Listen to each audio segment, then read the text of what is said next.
বিসমিল্লাহির রহমানির রহিম। ন্যাশনাল কলেজের অনলাইন ভিত্তিক শিক্ষা কার্যক্রমে তোমাদের স্বাগতম। প্রিয় শিক্ষার্থীরা, কেমন আছো? কিছুদিন আগে আমাদের ঈদ গেল। আশা করছি তোমরা সবাই ঈদ ভালোভাবেই কাটিয়েছো। দেখো, সময়, time and tide wait for none. আমরা জানি সময় এবং স্রোত কারোর জন্য অপেক্ষা করে না। শিক্ষার্থীরা দেখো, সেই কিছুদিন আগে মনে হচ্ছে যে করোনা ভাইরাস শুরু হলো। 17 মার্চ আমাদের কলেজ বন্ধ হয়ে গেল, সকল শিক্ষা প্রতিষ্ঠান বন্ধ হয়ে গেল। সেটা দেখতে দেখতেও 5 মাস হয়ে গেল। তাই আমি তোমাদেরকে আবারও সতর্ক করে চেষ্টা করছি যে যারা এই সময়টুকু ঠিক মতো বাসায় সময় দিয়েছো পড়াশোনার পিছনে, তারা অনেক দূর এগিয়ে গেছো। কিন্তু যারা একটু অবহেলায় কাটিয়েছো, তারা কিন্তু আর তেমন সময় নাও পেতে পারো। শিক্ষার্থীরা, এই সময়টুকু আমাদের মাননীয় অধ্যক্ষ স্যার তোমাদের কথা বিবেচনা করে অনলাইন ভিত্তিক ক্লাস শুরু করেছিলেন। আর সেই ক্লাস এখনও পর্যন্ত উনি যখন দেখলেন যে লাইভে নিলে আরও ভালো হবে, তখন কিন্তু আমরা আবার কলেজে এসে তোমাদের সাথে লাইভে ক্লাস নেওয়ার চেষ্টা করছি। শিক্ষার্থীরা, তোমরা বাসায় আছো, আমরা কিন্তু বের হয়ে আসছি। কাদের জন্য? শুধু তোমাদেরই জন্য। তাহলে তোমাদের কি করণীয় এখন?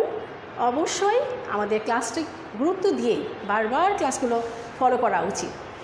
কারণ তোমাদের জন্য আমরা বের হয়ে আসছি আর তোমরা বাসায় আছো, তা তোমরা কি তোমাদের ভালোটুকু বুঝবে না?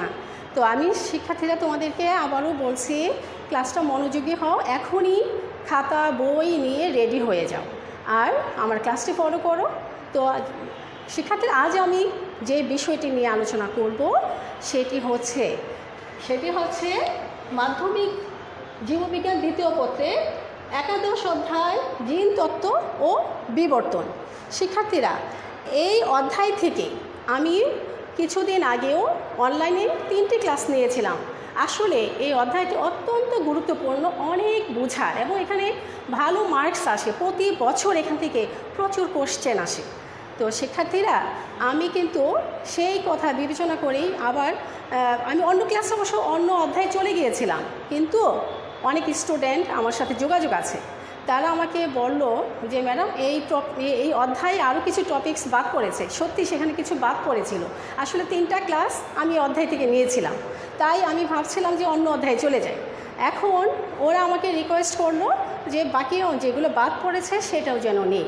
তাই সেই কথা বিবেচনা করে, বিশেষ করে যারা পরীক্ষার্থী তাদের কথা বিবেচনা করে আমি বাদ পড়া অংশটুকু নিয়ে আবার আজকে তোমাদের সামনে হাজির হয়েছি।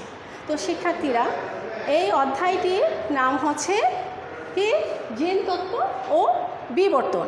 আর যে অংশটা বাদ পড়েছিল, যে টপিক্সটা, সেটা হচ্ছে প্রকট অ্যাপিস্টেসিস, অর্থাৎ সেটা হচ্ছে মেন্ডেলের দ্বিতীয় সূত্রের ব্যতিক্রম। তো শিক্ষার্থীরা, আমি যেহেতু পূর্বে আরও ক্লাস নিয়েছিলাম, তাহলে তোমাদের বেসিকটুকু নিয়ে একটু আলোচনা করে নিই, তারপর আমি মূল অংশে চলে যাব। আচ্ছা শিক্ষার্থীরা, বলো, এই অধ্যায়ের ছিল কি যে আমরা জানি বংশগতি বা হেরিডিটি। তাহলে দেখো, বংশগতি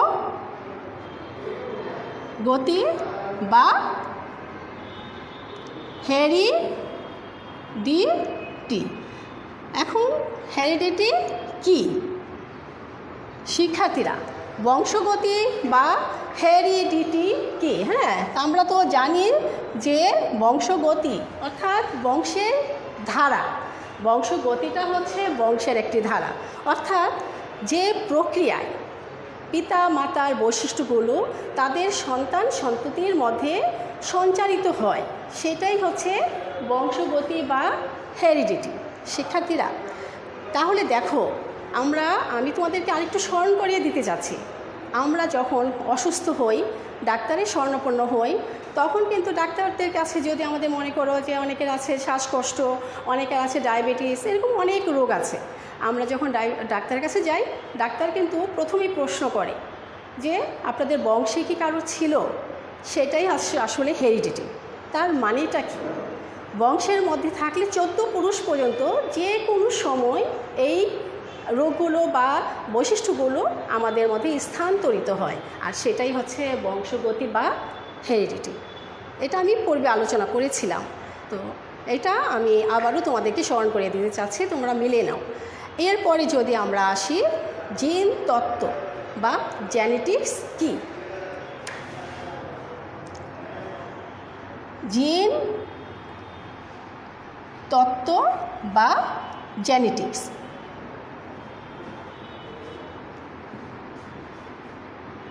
জিন তত্ত্ব বা জেনেটিক্স কি?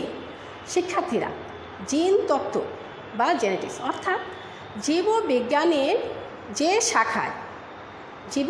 যে শাখায় জিনের আকার, আকৃতি, গঠন, প্রকৃতি ইত্যাদি নিয়ে আলোচনা করা হয়, পর্যালোচনা করা হয়, তাকে বলা হয় জেনেটিক্স বা জিন তত্ত্ব। তো শিক্ষার্থীরা, এখন তোমরা খেয়াল করো, এই জিন তত্ত্ব শব্দটি সর্বপ্রথম কে আবিষ্কার করেছেন? একটু মনে করে দেখো তো তোমরা। এটা তো পূর্বে আলোচনা করেছিলাম এক সময়। এখন মনে করে দেখো এই শব্দটি কে সর্বপ্রথম এই শব্দটি উপস্থাপন করেছিলেন? মনে আছে তোমাদের? এটা ছিল, শিক্ষার্থীরা আমি একটু দেখে নিচ্ছি,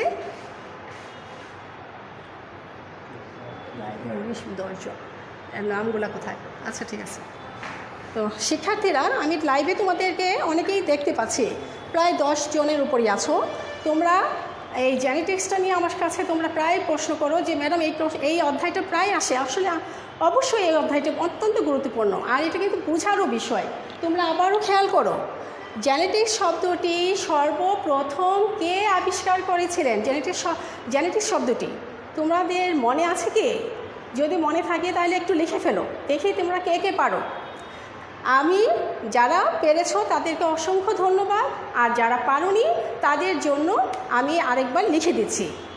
উইলিয়াম ব্যাটসন এটা শব্দটি প্রবর্তন করেন। বিজ্ঞানী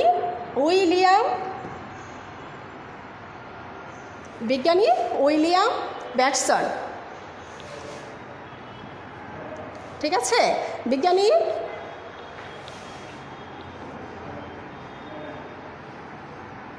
হ্যাঁ, জিন তত্ত্ব শব্দটি সর্বপ্রথম যে বিজ্ঞানী উপস্থাপন করেন তিনি হচ্ছে উইলিয়াম ব্যাটসন। কত সালে? 1905 সালে। কত সালে এটি মনে আছে?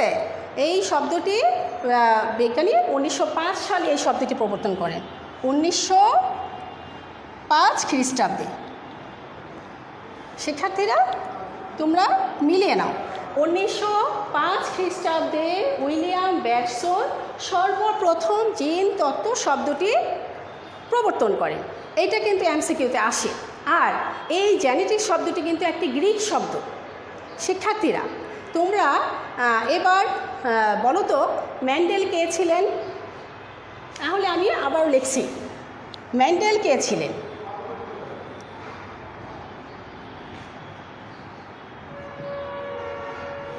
মেন্ডেল কে ছিলেন? অবশ্যই তোমরা এইটা উত্তর সবাই জানো।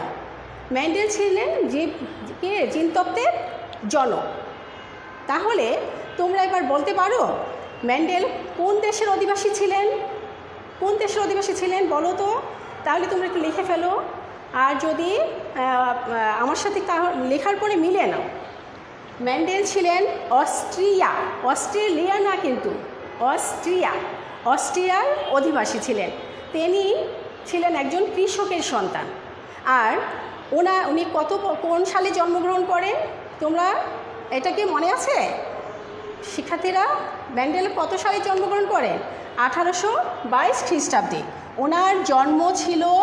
উনি কৃষক পরিবারে জন্মগ্রহণ করেছিলেন এবং 1822 খ্রিস্টাব্দে উনি অস্ট্রিয়ায় জন্মগ্রহণ করেন, কৃষকের সন্তান ছিলেন এবং উনি জন্মগ্রহণ করেন 1822 খ্রিস্টাব্দে। এগুলো এমসিকিউতে আসে, আর আমাদেরও খুব জানা প্রয়োজন।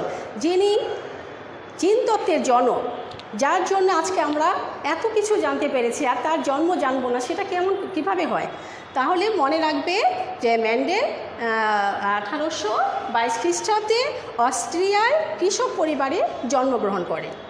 শিক্ষার্থীরা এখন বলো তো, মেন্ডেল জিন তত্ত্বের উপর যে 2টি সূত্র আবিষ্কার করেছিলেন, যার জন্য তিনি জিনতত্ত্বের জনক।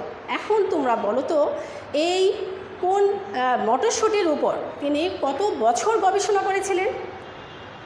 শিক্ষার্থীরা দেখে তোমরা লিখে ফেলো, আমি দেখব তোমরা অবশ্যই পারবে। কত বছর মটরশুঁটির উপর গবেষণা করেছিলেন? তাহলে আমি আবারও সেই প্রশ্নটা লিখছি। আমি প্রশ্নটা লিখতে লিখতে তোমরা উত্তরটা লিখে ফেলো।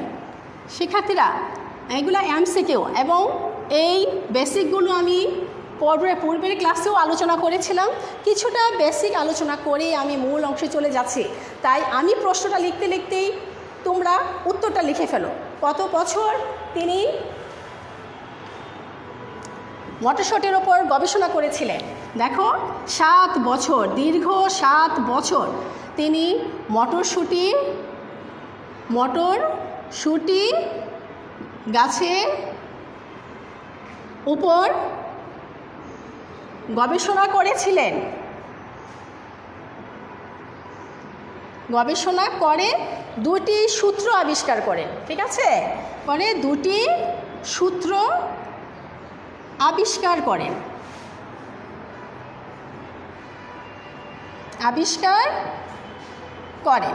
শিক্ষার্থীরা এবার বলতে পারো, এই যে দীর্ঘ 7 বছর মটরশুঁটির উপর কাজ করেছিলেন, এখন বলো তো কত প্রকার মটরশুঁটির উপর কাজ করেছিলেন?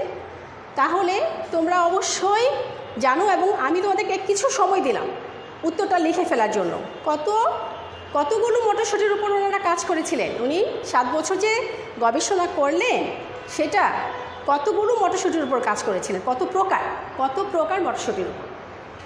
নিশ্চয়ই তোমরা লিখে ফেলেছ। আমি উত্তরটা লিখে দিচ্ছি, তোমরা মিলিয়ে নাও। মেন্ডেল 34 প্রকার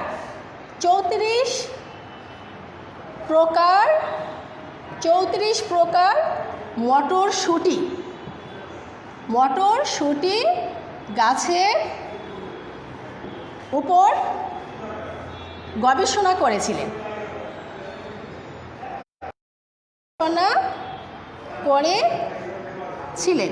তো শিক্ষার্থীরা তোমরা বলতে পারো, এই যে মটরশুঁটি গাছের উপর গবেষণা করেছিলেন 34 প্রকার মটরশুঁটির উপর এবং দীর্ঘ 7 বছর, এই দীর্ঘ 7 বছর এবং 34 প্রকার মটরশুঁটির উপর গবেষণা করে উনি 2টি সূত্র আবিষ্কার করেছিলেন, যাকে বলা হয় মেন্ডেলের প্রথম সূত্র, আরেকটি হচ্ছে মেন্ডেলের দ্বিতীয় সূত্র। শিক্ষার্থীরা এবার তোমরা কি বলতে পারো, মেন্ডেলের প্রথম সূত্রটাকে কি বলা হয়? মেন্ডেলের প্রথম সূত্রের অপর নাম কি? মেন্ডেলের প্রথম সূত্রের আরেকটি নাম কি? আমি একটু লিখে দিচ্ছি, দেখো। মেন্ডেল 2টি সূত্র আবিষ্কার করেন। একটি হচ্ছে মেন্ডেলের প্রথম সূত্র নামে পরিচিত, মেন্ডেলের প্রথম সূত্র। আমার প্রশ্নটা হচ্ছে, মেন্ডেলের প্রথম সূত্রের আরেকটি নাম আছে, সেটা কি? এটা হচ্ছে পৃথকীকরণ সূত্র। তাহলে দেখো, তাহলে আমরা অপরিক দিতে পারি প্রথম সূত্র বা পৃথকীকরণ সূত্র। আচ্ছা, এবার বলো তো মেন্ডেলের দ্বিতীয় সূত্রের আরেকটি নাম কি?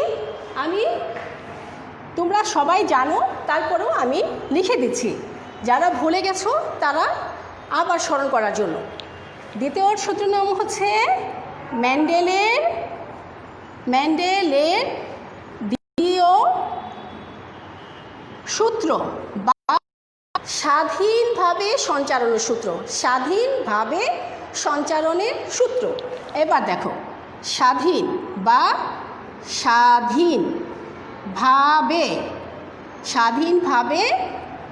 সঞ্চারণের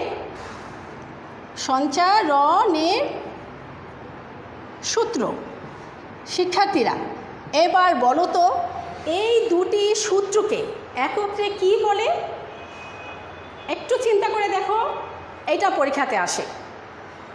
মেন্ডেলের যে 2টি সূত্র আবিষ্কার করেছেন, মেন্ডেলের প্রথম সূত্র বা পৃথকীকরণ সূত্র, আরেকটি হচ্ছে মেন্ডেলের দ্বিতীয় সূত্র বা স্বাধীনভাবে সঞ্চারণের সূত্র। এই 2টি সূত্রকে একত্রে বলে মেন্ডেলিজম। হ্যাঁ, এই 2টি সূত্রকে এই দুটি সূত্রকে একত্রে একত্রে বলে মেন্ডেলিজম। মেন্ডেলিজম। শিক্ষার্থীরা, 1 নম্বর প্রশ্নে, জ্ঞানমূলক প্রশ্নে অনেক সময় আসে মেন্ডেলিজম কি। খুবই সহজ, খুবই সহজ, একটু বুঝলেই হয়ে যাবে। মেন্ডেল জেনেটিক্সের উপর, অর্থাৎ মটরশুঁটি 7 বছর 34 প্রকার মটরশুঁটির উপর দীর্ঘ 7 বছর পরিশ্রম করে উনি জিনতত্ত্বের উপর, অর্থাৎ যে জেনেটিক্সের উপর আমাদের 2টি সূত্র আবিষ্কার করেন।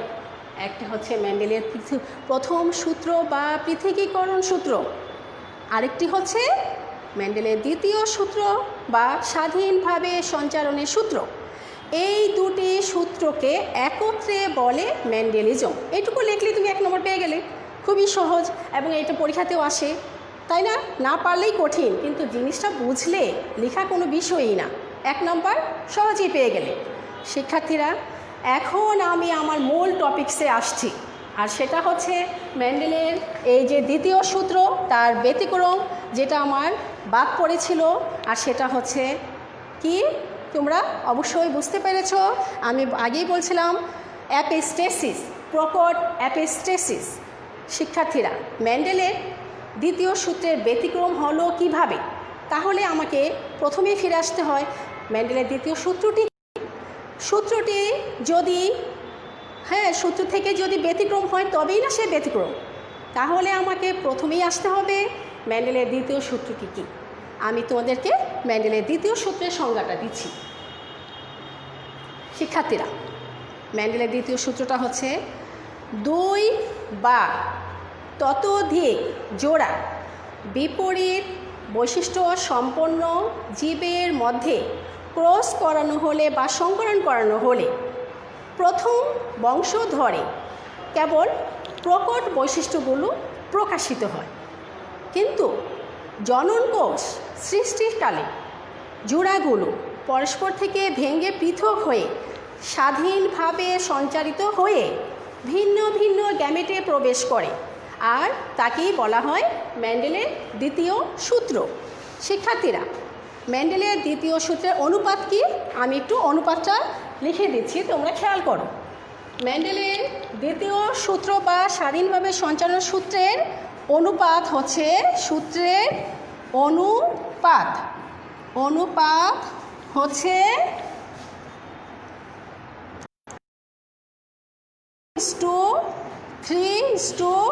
3:1। এর মানে কি তোমরা বুঝতে পেরেছো? এর মানেটা হচ্ছে, মটরশুঁটি গাছের উপর যখন মেন্ডেল গবেষণা করলেন 34 প্রকার মটরশুঁটির উপর, তখন তিনি ফলাফলে পেলেন যে 4 ধরনের বৈশিষ্ট্যের পাওয়া যায়, অর্থাৎ 9 ভাগ এক ধরনের, 3 ভাগ আরেক ধরনের, আর 3 ভাগ আরেক প্রকার, আর 1 ভাগ হচ্ছে আরেক প্রকার। এখন দেখো, এই 4 ধরনের, এটা কিন্তু ধরন, 4 ধরনের, এই 9 ভাগ এক ধরনের, 3 ভাগ আরেক ধরনের, 3 ভাগ আরেক ধরনের, 1 ভাগ আরেক ধরনের। এখন যদি আমি অনুপাতগুলোকে যোগ করি তাহলে কত আসে? 9 যোগ 3 যোগ 3 যোগ 1 ইকুয়াল টু কত? 16। এখন এই যদি মেন্ডেলের সূত্রের মধ্যে যদি আমরা 4 ধরনের বৈশিষ্ট্য পাই এবং যোগফল যদি 16 হয়, তবেই হবে সেটা মেন্ডেলের দ্বিতীয় সূত্র বা স্বাধীনভাবে সঞ্চালনের সূত্র। শিক্ষার্থীরা, আমার কিন্তু মূল টপিকস হচ্ছে মেন্ডেলের দ্বিতীয় সূত্রের ব্যতিক্রম। তাহলে আমি মেন্ডেলের দ্বিতীয় সূত্রের ব্যতিক্রম, তাহলে মেন্ডেলের দ্বিতীয় সূত্রের ব্যতিক্রমটা হচ্ছে কি, আমার মূল বিষয়টা এখন শুরু হলো, আর সেটা হচ্ছে মেন্ডেলের দ্বিতীয় সূত্রের ব্যতিক্রম। শিক্ষার্থীরা, আমি ব্যতিক্রম সূত্রটা আমি তোমাদেরকে বলছি। অ্যাপিস্টেসিস, প্রকট অ্যাপিস্টেসিস, এটা হচ্ছে মেন্ডেলের দ্বিতীয় সূত্রের যেটা তোমরা আমাকে বলেছিলে আলোচনা করার জন্য, আমি তাই তোমাদের কথাই আমি সেটা আলোচনা করছি। কাছে আনলে লেখাটা স্পষ্ট হয়। তো দ্বিতীয় সূত্রের ব্যতিক্রম, এটার নামটা হচ্ছে কি, প্রকট অ্যাপিস্টেসিস। প্রকট অ্যাপিস্টাসিস। এর অনুপাত হচ্ছে এটার অনুপাত হচ্ছে 13:3। আমি এই পাশে নিচে লিখছি, তোমরা খেয়াল করো। অনুপাত হচ্ছে 13:3। শিক্ষার্থীরা, এবার তোমাকে ব্যতিক্রমে অর্থটা বুঝতে হবে। দেখো, আমি একটু আগে বলেছি দ্বিতীয় সূত্রে 4 ধরনের বৈশিষ্ট্য আসবে এবং সেই বৈশিষ্ট্যের যোগফল 16 হবে। তাহলে এখানে কি 4 ধরনের বৈশিষ্ট্য আসছে? তাহলে এখানে আসছে কি 2 ধরনের বৈশিষ্ট্য আছে। 13 ভাগ হচ্ছে এক ধরনের বৈশিষ্ট্য আর 3 ভাগ হচ্ছে আরেক ধরনের বৈশিষ্ট্য।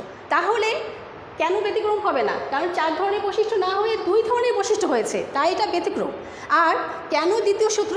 কারণ এই দুটাকে যদি আমি যোগ করি তাহলে দেখো 13 যোগ 16, যেহেতু যোগফল 16 তাই এটা মেন্ডেলের দ্বিতীয় সূত্র। আর যেহেতু 4 ধরনের বৈশিষ্ট্য না হয়ে 2 ধরনের বৈশিষ্ট্য হয়েছে, সেজন্য এটা ব্যতিক্রম। তাহলে আমি আমার মূল বিষয়ে চলে আসছি।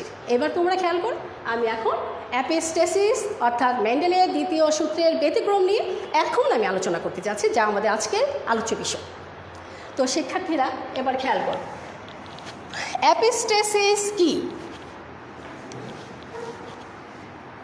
অ্যাপিস্টেসিস হচ্ছে একটি জিন যখন অপর একটি নন অ্যালিলিক জিনের কার্যকারিতা প্রকাশে বাধা দেয়, সেই প্রক্রিয়াটিকে বলা হয় অ্যাপিস্টেসিস। অর্থাৎ অ্যাপিস্টেসিসের সংজ্ঞাটা আমি যদি লিখি তাহলে কী বলবো? একটি প্রকট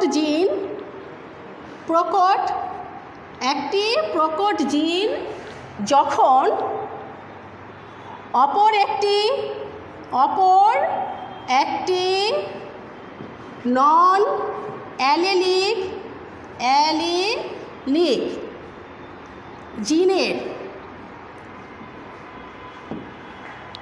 কার্যকারিতা প্রকাশে, অপর একটি নন অ্যালিলিক জিনের কার্যকারিতা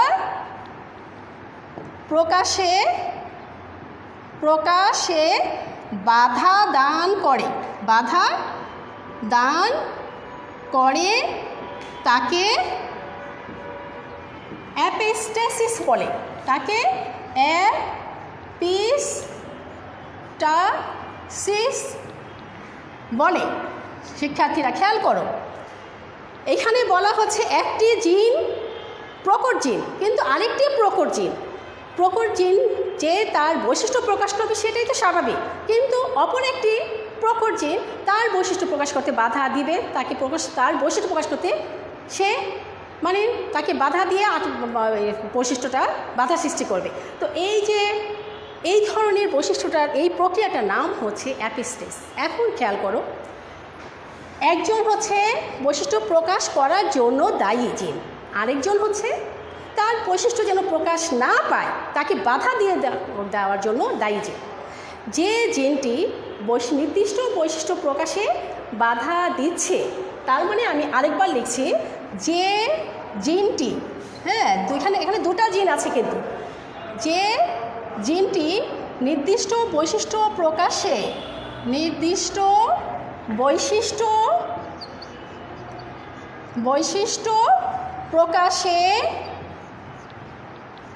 বাধা দান করে সেই জিনটি হচ্ছে অ্যাপিস্টেটিক। সে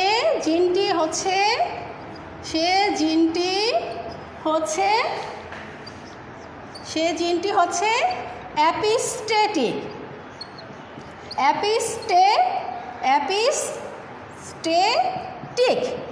অ্যাপিস্টেটিক জিন। তোমরা আবার মনে করো না যে অ্যাপিস্টেটিক মানে অ্যাপিস্টেসিস, দুটার মধ্যে পার্থক্য কিন্তু আছে। এটা কিন্তু অ্যাপিস্টেসিস, প্রক্রিয়াটার নাম হচ্ছে অ্যাপিস্টেসিস। যে বাধা দিচ্ছে সে কিন্তু অ্যাপিস্টেসিস না, অ্যাপিস্টেটিক জিন। আর যে জিনটি বৈশিষ্ট্য প্রকাশে, আমি উপরে লিখছি, তোমরা খেয়াল করো, আমি উপরে লিখছি, এর পরের অংশটা আমি উপরে লিখছি, আর যে জিনটি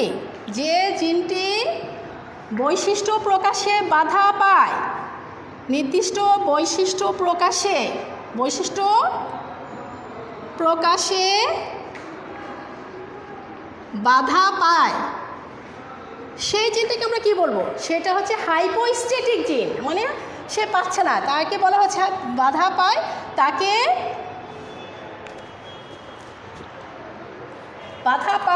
তাকে বলা হয় হাইপোস্ট্যাটিক জিন,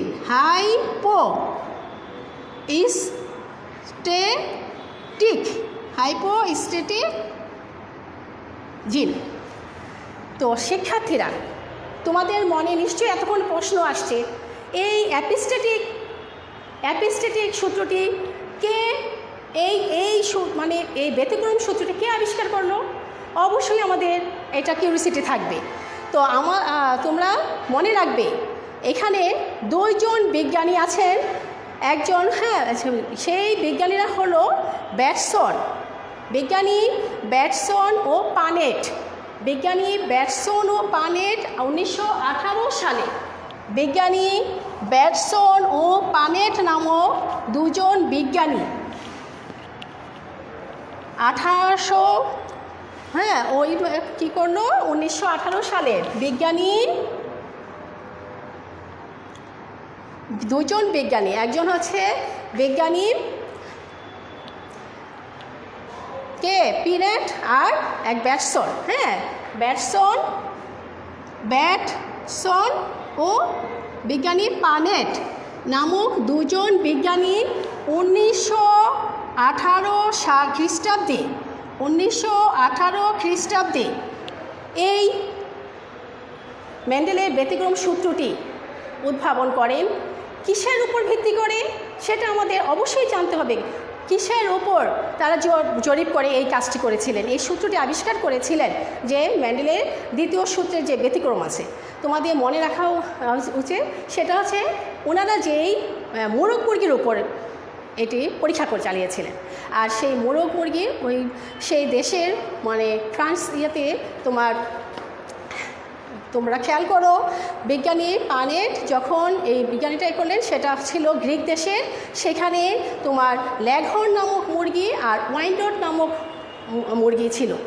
আমি ঘটনাটা একটু সংক্ষেপে বলে নিচ্ছি, তারপর আমি ব্যাখ্যায় যাই, তোমরা একটু মজা করে শোনো ব্যাপারটা। ব্যাটসন এবং যে পানেট বিজ্ঞানী দুজন খেয়াল করলেন কি, কিছু মোরগ মুরগি আছে, তাদের পালকগুলো ধপধপে সাদা, একদমই সাদা, কোনো কালারফুল নেই সেখানে। তাদের যে বাচ্চাগুলো হলো, ছাবকগুলো হলো, সেই বাচ্চাগুলো সাদা। স্বাভাবিক, মোরগ এবং মুরগি যদি সাদা বর্ণ হয় পালকগুলো, তাহলে তাদের সন্তানগুলো অবশ্যই সাদা বর্ণের হবে, এবং তাই ফলাফলে এসেছে। পরবর্তী জেনারেশনে, অর্থাৎ সেই মোরগ মুরগিগুলো যখন পরবর্তীতে আবার তাদের সন্তান হলো, সেখানেই ব্যাঘাত ঘটল। কী ব্যাঘাত ঘটল? সেখানে দেখা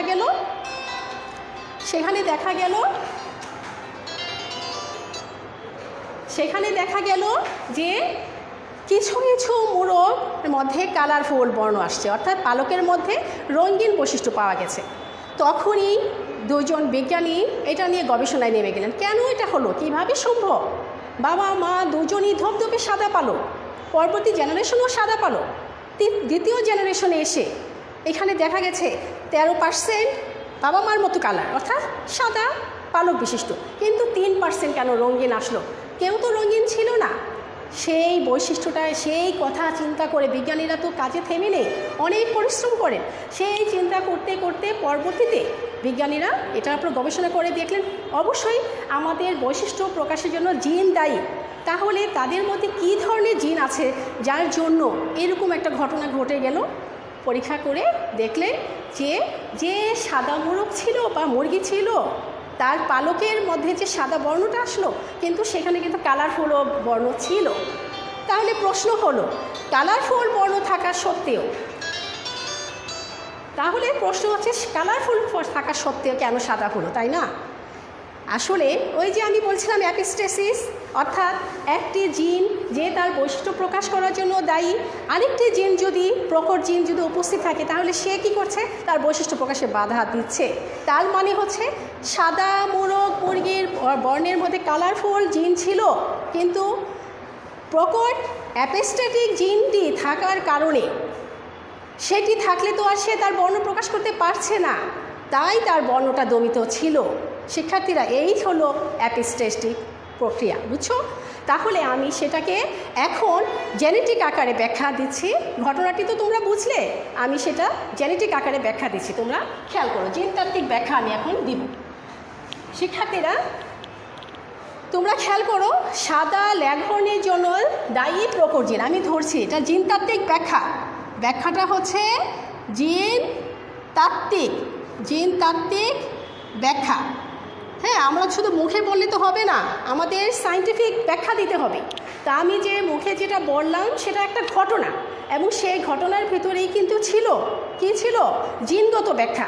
আমি বিজ্ঞানীরা যে সুন্দরভাবে ব্যাখ্যাটা উপস্থাপন করেছে আমি সেটাই তুলে ধরছি। তোমরা খাতা কলমে সাথে সাথে প্র্যাকটিস করো এবং বাসায় আবার পড়বে, তারপরে আবার প্র্যাকটিস করবে। যত প্র্যাকটিস করবে, যত লিখবে, তার উপর কোনো ফল হতেই পারে না, রেজাল্ট হতেই পারে না। আমরা যতই পড়াই, প্র্যাকটিস করলে আর বারবার লিখলে সে অবশ্যই ভালো রেজাল্ট করে। তোমরা দেখবে ঢাকার বাইরে থেকে কিন্তু অধিকাংশ student BUET, medical, Dhaka university 50%-এর উপরেই হচ্ছে ঢাকার বাইরে। কেন? তারা তো তোমাদের মতো সুযোগ পায় না, তারপরে কেন ভালো রেজাল্ট করে? তারা চর্চা করে, তাদের মানে ভালো ইচ্ছা, মনোযোগ এগুলো থাকলে, চেষ্টা থাকলে কোনো স্টুডেন্টের দমে থাকে না। তার উপর যখন আমরা তোমাদের জন্য ঘরের বাইরে চলে আসছি তোমাদের কথা চিন্তা করে, তাহলে তোমরা কেন চেষ্টা করবে না? তোমরা চেষ্টা করো, অবশ্যই একটা ভালো রেজাল্ট আসবে। না পারলে, চেষ্টার পরে যদি না পারো আবার আমাকে বলবে, আমি আবারও তোমাদের বোঝাবো। কিন্তু চেষ্টা না করে প্রশ্ন করলে কোনো কাজ হবে না। শিক্ষার্থীরা, এবার আমি আসছি জিনতাত্ত্বিক ব্যাখ্যায়। তাহলে সাদা লেঘর্নের, হ্যাঁ, সাদা লেঘর্ন মোরগ মুরগির সাদা বর্ণের রঙিন পালকের জন্য দায়ী জিন। রঙিন পালকের জন্য দায়ী প্রকট জিন। শিক্ষার্থীরা, এখানে তুমি যে কোনো লেটার ধরে নিতে পারো, কিন্তু আমি কালারফুল হিসাবে আমি ক্যাপিটাল সি নিচ্ছি, অর্থাৎ রঙিন পালকের জন্য দায়ী প্রকট জিন হচ্ছে ক্যাপিটাল সি। এবার দেখো, রঙিন পালকে বাধা দানকারী প্রকট জিনকে আমি ক্যাপিটাল আই নিচ্ছি। শিক্ষার্থীরা, এটা আমি সি বাই আই নিচ্ছি বলি যে তোমাকে সেটা নিতে হবে তা না, কিন্তু তুমি যে কোনো লেটার নিতে পারো। আমি আমার সুবিধার জন্য কালারফুল হিসাবে ক্যাপিটাল সি আর তাকে বাধা দানকারী হিসাবে ক্যাপিটাল আই নিয়েছি। এবার খেয়াল করো, তাহলে সাদা পালকের জন্য দায়ী জিন, সাদা লেঘর্নের মোরগ মুরগির, হ্যাঁ, জিনোটাইপ হচ্ছে সাদা লেঘর্নের জিনোটাইপ মানে কি বুঝছো? জিনগুলোকে একত্রে, যে জিনগুলোর কারণেই কিন্তু আমাদের বাহ্যিক বৈশিষ্ট্য প্রকাশিত হয়। জিনোটাইপ হচ্ছে জিনগুলোর বৈশিষ্ট্য। তাহলে সাদা লেঘর্নের জিনোটাইপ হচ্ছে প্রকট জিনোটাইপ। আমরা প্রকট জিনোটাইপ লিখব। সাদা লেঘর্নের প্রকট জিনোটাইপ হচ্ছে ক্যাপিটাল সি ক্যাপিটাল আই। এবার সাদা লেঘর্নে সাদা লেঘর্নের প্রকট জিন, হ্যাঁ, প্রকট অ্যাপিস্টেটিক জিন, আর হচ্ছে এটা, আর হচ্ছে আরেকটা সাদা লেঘর্নের বাধা দানকারী জিন হচ্ছে স্মল আই স্মল সি।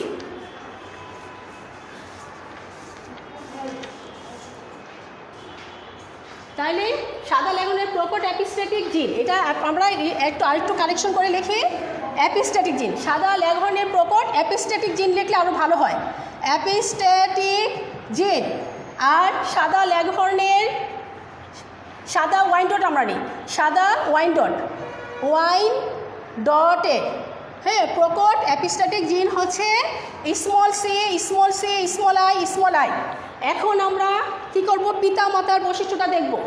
বাবা মা কীরকম হলে তাদের সন্তানেরা কীরকম হবে সেই বৈশিষ্ট্যের মধ্যে আমি এখন যাব।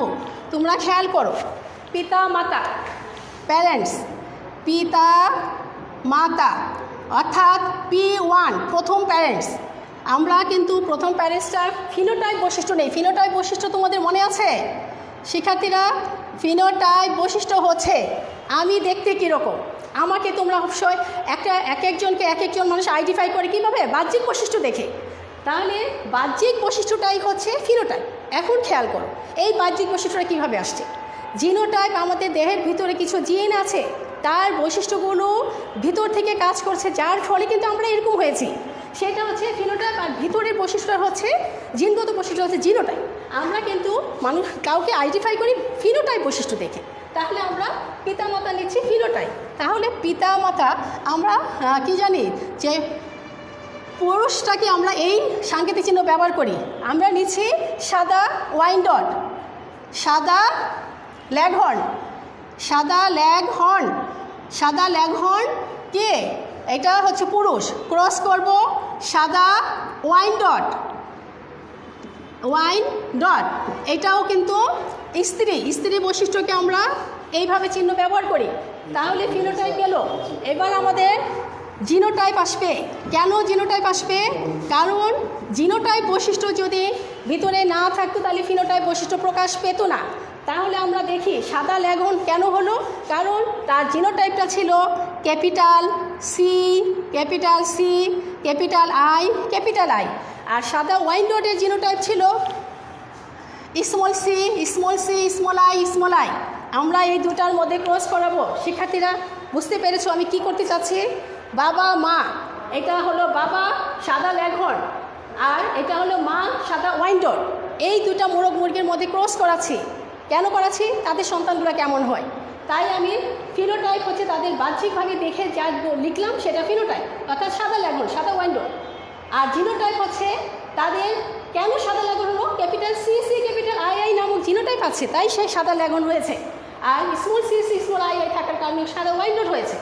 এবার আমাদের কাজ কি? গ্যামিট বের করা। গ্যামিট না বের করলে কখনোই ক্রস হবে না। যখনই আমরা জন্ম নেই, বাবা মায়ের থেকে কিন্তু গ্যামিটগুলো পৃথক হয়ে কিন্তু ক্রস করে কিন্তু আমাদের বৈশিষ্ট্যগুলো তাদের বৈশিষ্ট্য থেকে আসে।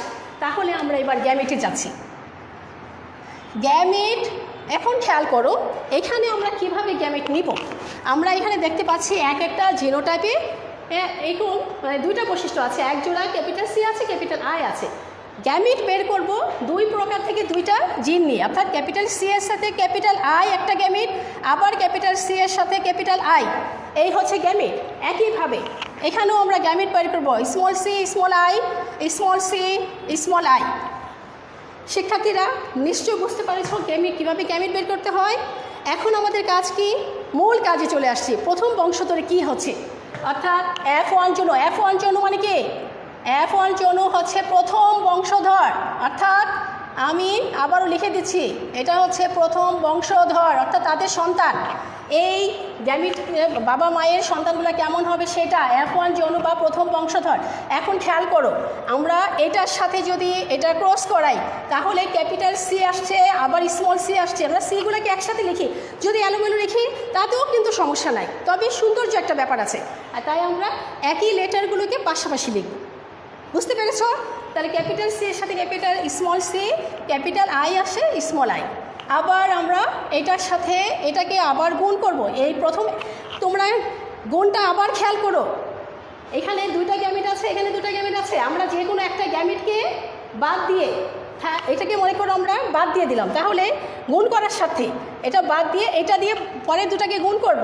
তাহলে capital C capital I small I আসবে। পরবর্তীতে আবার দ্বিতীয় গ্যামিটটাকে এটা তো গুণ করা শেষ, এটা বাদ দিয়ে দিব, এইটা দিয়ে আবার বাকি দুটাকে গুণ করব। তাহলে কি আসছে? Capital C capital I small I. তার মানে কি গ্যামিটগুলো এভাবে আছে বলে সবগুলো রেজাল্ট একই রকম আসছে। এইটা কি? এটা হচ্ছে প্রথম বংশধরের জিনোটাইপ। তোমরা জিনোটাইপ কথাটাকে বলে গেছো। জিনোটাইপটা কি ছিল?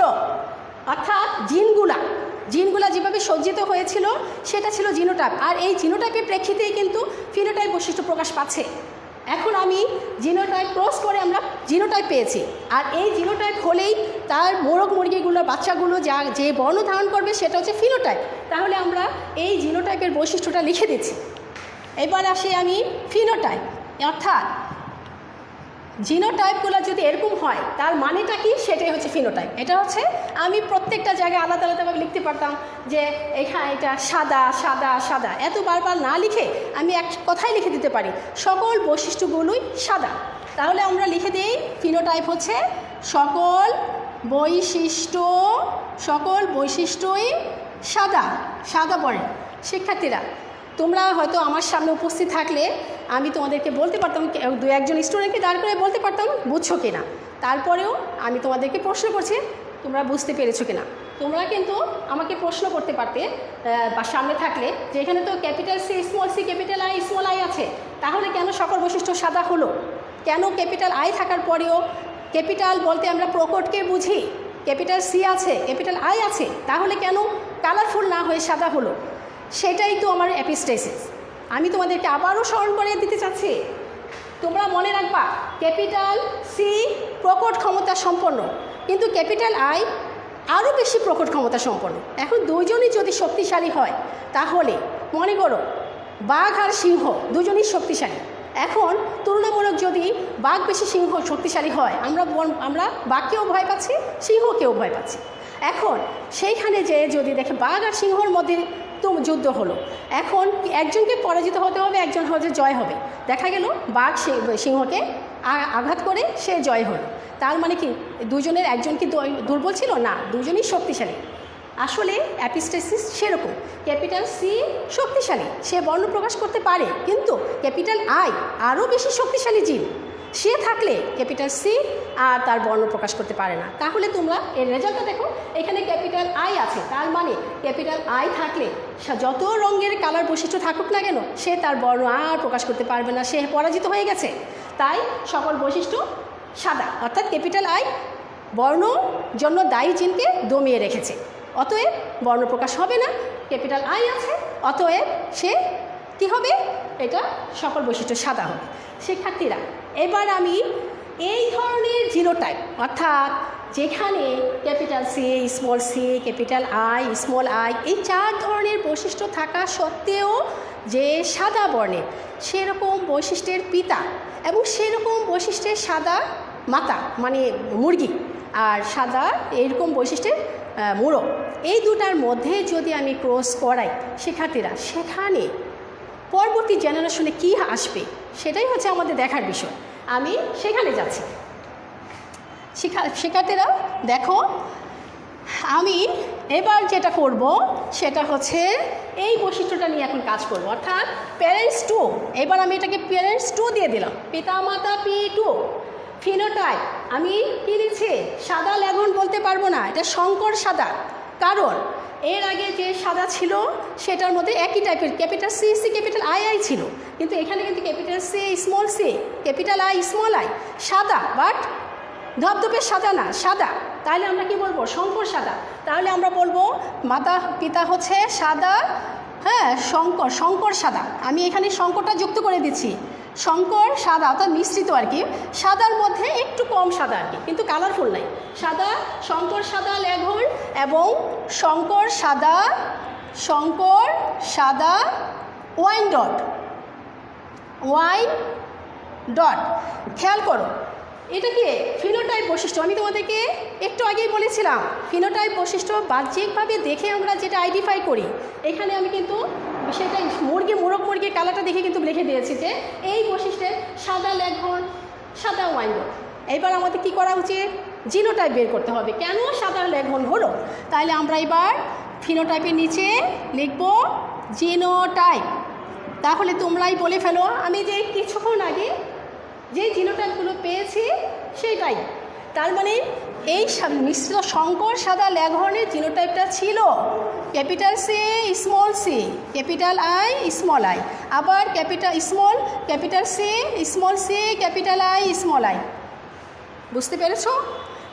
তার মানে কি আমরা এই টাইপের বৈশিষ্ট্যের পিতা অর্থাৎ মোরগ এবং এই বৈশিষ্ট্যের মাতা অর্থাৎ মুরগি, এই দুটার মধ্যে আমরা ক্রস করব, কিন্তু উভয়ই কিন্তু সাদা, কিন্তু আগের মতো ধবধবে সাদা পালক বিশিষ্ট না, বাট সাদা।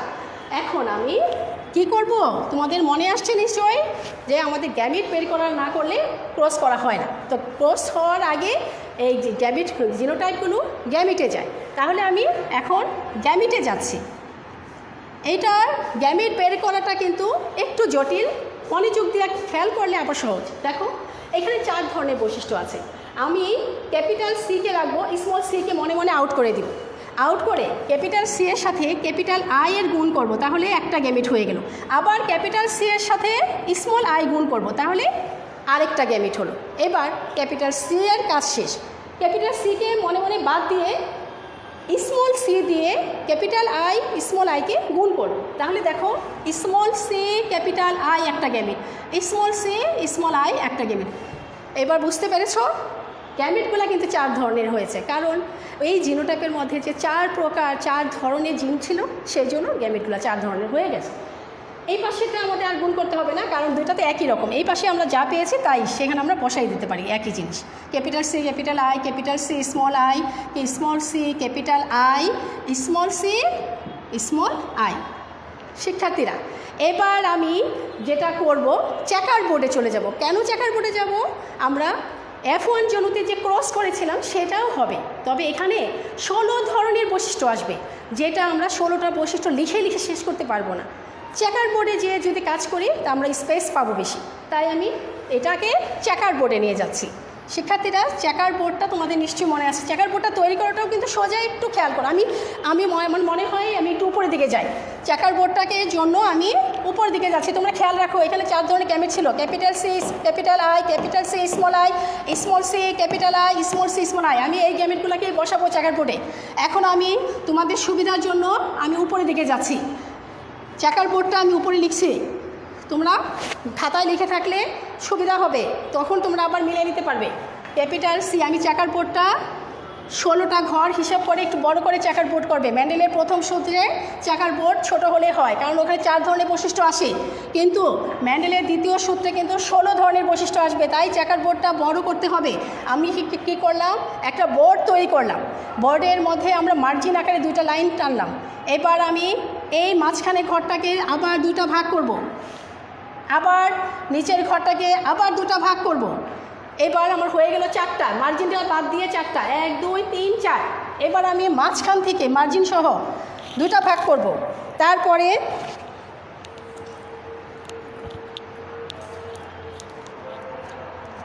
এখন আমি মার্জিন সহ 2টা ভাগ করব। তারপরে আমি আবার এই ঘরটাকে 2টা ভাগ করব, এইটাকে 2টা ভাগ করব। অটোমেটিক 16টা ঘর হয়ে গেছে মার্জিনটা বাদ দিয়ে। এখন আমি মার্জিনের মধ্যে এটা আমার এখানে রেজাল্ট লিখে রাখো, এটা হচ্ছে F2 জনু মানে দ্বিতীয় বংশধরের ফলাফল। জনু মানে বংশধর, আমি দ্বিতীয় বংশধরের ফলাফলে যাচ্ছি। তোমরা খেয়াল করো এই চেকার বোর্ড হচ্ছে দ্বিতীয় বংশধর। এখন আমি কিছুক্ষণ আগে যে গ্যামিট বের করলাম মার্জিনগুলোতে, সেই গ্যামিটগুলোকে বসাবো। এখানে আমি একটা ভাগ করেছি, অর্থাৎ উপরের অংশটা হচ্ছে পিতা, ক্রস চিহ্ন দিয়ে এভাবে বোঝাবো। মাতা সাংকেতিক চিহ্ন হচ্ছে এটা, তার মানে আমি ইচ্ছা করে আমি এখানে মাতা, এখানে হচ্ছে মায়ের বৈশিষ্ট্যগুলো, আর এখানে পিতার বৈশিষ্ট্যগুলো লিখব। কী ছিল মনে আছে? Capital C capital I, capital C small I, small C capital I, small C small I. একই রকমের গ্যামিট পেয়েছিলাম আমরা মাতার ক্ষেত্রেও, তাই আমি আবারও একই জিনিস লিখছি, capital C capital I, capital C small I, small C capital I, small C small I. শিক্ষার্থীরা ক্রস করানো তোমাদেরকে ক্লাসে আমি অনেকবার পড়িয়েছি, তবে ফার্স্ট ইয়ার যারা ছিলে তারা আমার অনলাইনেই শুধুমাত্র এই ক্লাসটি পেয়েছিলে, তবে যারা পরীক্ষার্থী তারা কিন্তু আমার ক্লাসটি ক্লাসরুমেই পেয়েছিলে। তাই ফার্স্ট ইয়ার যারা, তাদের হয়তো বা কিছুটা সমস্যা হতে পারে, তবে আমার ক্লাসগুলো যদি তোমরা ভালোভাবে খেয়াল করো কিছুটা হলেও কাটিয়ে উঠতে পারবে আমার বিশ্বাস। তবে ভবিষ্যতে আবার যদি তোমাদের সাথে দেখা হয়, আমি এই ক্লাসটা যা দেখে রেখেছো তার সাথে আমি আরেকবার একদিন হলেও রিপিট করব, এটা আমার ইচ্ছা আছে। আর সেকেন্ড ইয়ারে যারা পরীক্ষার্থী তোমাদেরকে বলছি প্রত্যেক বছর এটা আসে, আর বিশেষ করে আজকে যেটা বর্ণনা করছে সেটা আমি এখন মনে থাকতে বলে দিই। বোর্ড ঢাকা বোর্ড 17তে এসেছিলো, বরিশাল 19-এ আসছিলো, রাজশাহী 17তে আসছিলো, কুমিল্লা 17তে আসছিলো, দিনাজপুর 16, সিলেট 16। এতবার এই বোর্ডে এই পরীক্ষাটা এই কোশ্চেনটাই আসছে। শিক্ষার্থীরা এটা যেন তোমরা যেন তেনভাবে সময় না কাটাও। পরীক্ষার্থীরা অবশ্যই এটা আজকে ক্লাসটা ভালোভাবে দেখবে। আর যারা ফার্স্ট ইয়ারে আছো তারা বুঝে নিয়ে পরবর্তীতে আবার আমার সাথে তোমাদের সাথে আলাপ করবো যদি সময় পাই। খেয়াল করো গুণটা কি, এই গ্যামিট আর এই গ্যামিট গুণ করবো, ক্যাপিটাল সি ক্যাপিটাল আই। আমি সাথে সাথে ফলাফলটা লিখে ফেলি। ফলাফলটা কি, আমি ফলাফলটা অত্যন্ত সহজ। ক্যাপিটাল আই একটা থাকলেই সাদা হয়ে যাবে, আর কিছু বলার নাই। এখানে দুটো আই আছে, অতএব এটা সাদা, আমরা সংক্ষেপও লিখতে পারবো। আবার capital C capital I small I. দেখো এখানে দুইটা ক্যাপিটাল সি কিন্তু একটা ক্যাপিটাল আই, তবু তার বৈশিষ্ট্যটা কি হবে, সাদা। তোমাদেরকে আমি বারবার এই কথাটা বলেছি, ক্যাপিটাল আই থাকলে আর কোনো কথা বলার দরকার নেই। সোজা মনে রাখতে হবে ক্যাপিটাল আইয়ের ক্ষমতা এত বেশি যে বর্ণ প্রকাশ করতে দিবেই না সে। ক্যাপিটাল আই থাকা মানেই হচ্ছে বর্ণ সাদা। এইখানের মধ্যে আমি একটা ক্যাপিটাল আই পেয়ে গেছি, তাই এটা বর্ণ সাদা। তারপরে দেখো capital C small C, capital I, এখানে দুটো আই পাওয়া গেছে, অতএব এটা অবশ্যই সাদা বর্ণে। তারপর দেখো capital C small C, capital I small I, এখানে ক্যাপিটাল আই আছে, অতএব বর্ণ সাদা। এবার দেখো capital capital I small I, অবশ্যই বলবে ক্যাপিটাল আই আছে, অতএব কালার বর্ণনা প্রকাশ করতে দিবে না ক্যাপিটাল আই, তাই সাদা হয়ে গেছে। Capital C capital I small I, এখানে কিন্তু রঙিন হবে, এখানে কিন্তু কালার বর্ণজনে দায়ী জিন ক্যাপিটাল সি উপস্থিত না, ক্যাপিটাল আই উপস্থিত নাই। ক্যাপিটাল আই থাকলে তার বর্ণ প্রকাশ করতে দিত না, কিন্তু এখানে কিন্তু ক্যাপিটাল আই নাই, তাই এখানে রঙিন হবে। এই অপশনে সেই রঙিন হচ্ছে। তাই আমরা বলেছিলাম যে 13:3 ওই যে 3 কালারফুল হয়েছিল সেইটাই এইটা, এই ধরনের গ্যামিটে আসার কারণে ক্যাপিটাল আই উপস্থিত নাই বলেই কেমন এই বৈশিষ্ট্যের কারণেই সেই 3টার মধ্যে একটা যেটা রঙিন পাওয়া গেছে। এবার দেখো capital C small C, capital I small I, capital I আছে, অতএব আর কিছু বলার নাই, সাদা। আবার দেখো ক্যাপিটাল সি স্মল আই, শিক্ষার্থীরা অবশ্যই বলতে পারবে এটা কি হবে, কারণ এখানে দুইটা স্মল আই আছে, কিন্তু এখানে একটা ক্যাপিটাল সি আছে, একটা স্মল সি আছে, অতএব তার শক্তিটা বেশি, তাই এটা রঙিন। এবার দেখো capital C capital I small I, আর পড়ার প্রশ্ন আর কিছু নাই। ক্যাপিটাল আই দুটো আছে, অতএব বর্ণ সাদা। Capital C capital I small I, capital I একটা উপস্থিত আছে, অতএব সাদা। Capital C small C capital I, অতএব আর বলার প্রশ্নই ওঠে না, সাদা।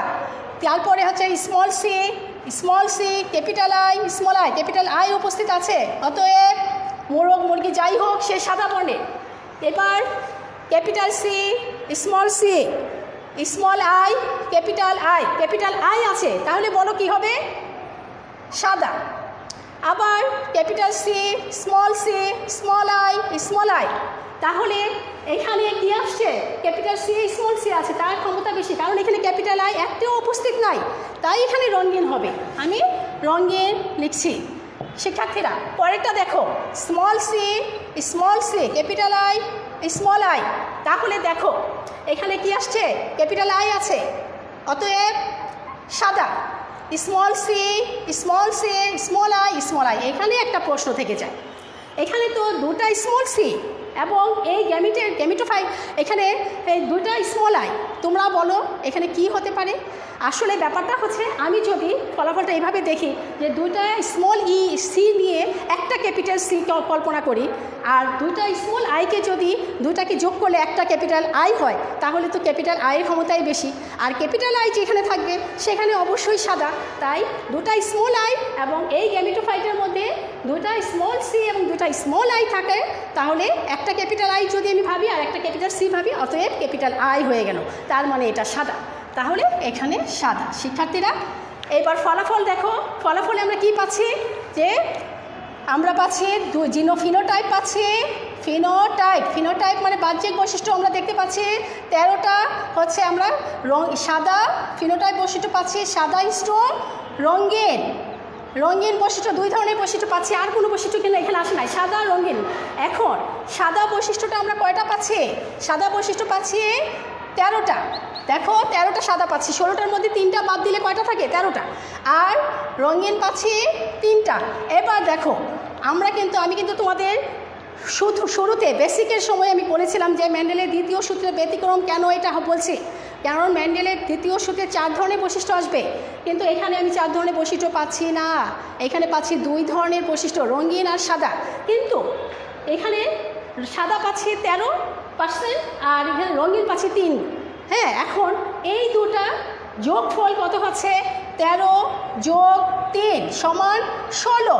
তাহলে যেহেতু 16, তাহলে মেন্ডেলের সূত্র 9:3:3:1 যোগ করলেও 16 এবং এখানেও 16, তাই মেন্ডেলের দ্বিতীয় সূত্র। কিন্তু ব্যতিক্রম এই জন্য যে মেন্ডেলের দ্বিতীয় সূত্রের মধ্যে 4 ধরনের বৈশিষ্ট্য ছিল, 9টা একরকম, 3টা আরেক রকম, 3টা আরেক ধরনের, একটা আরেক ধরনের। কিন্তু এখানে 4 ধরনের বৈশিষ্ট্য না হয়ে 13টা হয়েছে সাদা আর 3টা হয়েছে রঙিন। অতএব আমরা বলতে পারি এটা মেন্ডেলের দ্বিতীয় সূত্রের ব্যতিক্রম, যা বিজ্ঞানী প্যাটসন ও পানেট অত্যন্ত সুন্দরভাবে যোগ উপযোগী ব্যাখ্যা দিয়েছেন, এবং আমাদের জন্য এটা অত্যন্ত গুরুত্বপূর্ণ। আমরা সায়েন্সের স্টুডেন্ট, আমাদের সব কিছু বুঝে পড়তে হবে এবং বেশি বেশি চর্চা করতে, ভালো করে লিখতে হবে। শিক্ষার্থীরা, এই অধ্যায় থেকে প্রতি বছর কোশ্চেন হবে, এবং এটা মানে ম্যাথের মতো নাম্বার পাওয়া যায়, কোনো অংশ কাটতে পারবে না। এটা অনেক জটিল যদি না বুঝো, আবার বুঝে পড়লে এটার মতো সহজ আর কিছুই নাই। তো তোমরা চর্চা করবে। শিক্ষার্থীরা, আগামী ক্লাসে আমি মেন্ডেলের দ্বিতীয় সূত্রের বর্ণান্ধতা নিয়ে আলোচনা করব। এটা আমার বাদ পড়েছিল। নেক্সট ক্লাসে আবার যদি তোমাদের সাথে আমার দেখা হয়, তাহলে আমি মেন্ডেলের প্রথম সূত্রের ব্যতিক্রম সেটি হচ্ছে বর্ণান্ধতা। অর্থাৎ আমরা বর্ণ চিনতে ভুল করি। আমাদের এমন একটা জিন আছে, যে জিনে উপস্থিত থাকলে আমরা লাল, তারপরে হচ্ছে সবুজ, বিশেষ করে লাল, সবুজ আর নীল, এই 3টাকে আমরা আইডেন্টিফাই করতে পারি না। অর্থাৎ লালকে আমরা দেখি, সবুজ দেখি, আর সবুজকে আমরা লাল দেখব। যদিও আমাদের দেশে সেটা নাই, তবে এটা বিভিন্ন দেশে এই ধরনের জটিলতা দেখা যায়। আমি আগামী ক্লাসে এই মেন্ডেলের প্রথম সূত্রের ব্যতিক্রম, যেটা হচ্ছে বর্ণান্ধতা, আমি ওইটা নিয়ে আলোচনা করবো। আশা করছি তোমরা বাসায় ওইটা আরেকবার পড়ে নেবে। ততক্ষণ পর্যন্ত ভালো থেকো, ধন্যবাদ।